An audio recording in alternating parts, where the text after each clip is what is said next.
মাংস খাওয়া কি পাপ?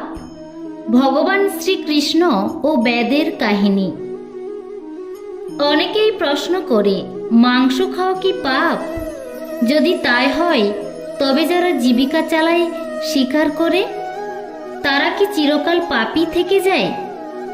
এই প্রশ্নের উত্তর লুকিয়ে আছে ভগবান শ্রীকৃষ্ণ ও এক বেদের হৃদয়স্পর্শী কাহিনীতে। একদিন গভীর অরণ্যে বসে আছেন শ্রীকৃষ্ণ। চারপাশে নিস্তব্ধতা, শুধু পাতার মর্মর শব্দ। হঠাৎ এক বেদ এসে উপস্থিত হয়, হাতে ধনুক নিয়ে, চোখে অপরাধ বোধ। বেদ কাপা কণ্ঠে বলল, প্রভু, আমি মাংস খাই, পশু শিকার করি, আমি কি পাপী? আমার কি মুক্তি নেই? শ্রীকৃষ্ণ মৃদু হাসলেন।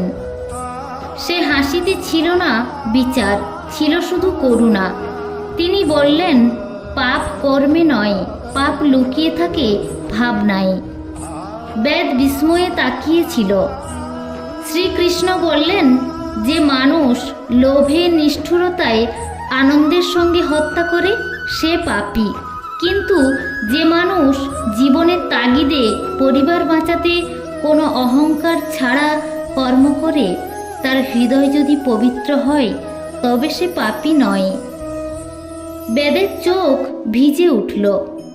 কৃষ্ণ আরও বললেন, তুমি যখন স্বীকার করো, তখন কি আনন্দ পাও?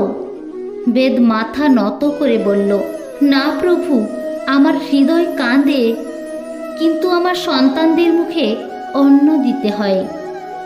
শ্রীকৃষ্ণ তখন বললেন, সেই অমূল্য বাণী, যে কষ্টের মধ্যে দায়িত্ব পালন করে, সে কর্মযোগী আর কখনো পাপী হয় না।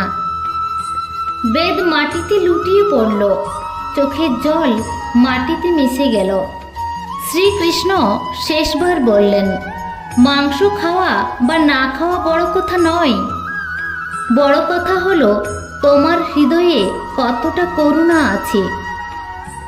শেষ বাণী। এই গল্প আমাদের শেখায়, ভগবান বাইরের কাজ দেখেন না, তিনি দেখেন হৃদয়ের সত্য।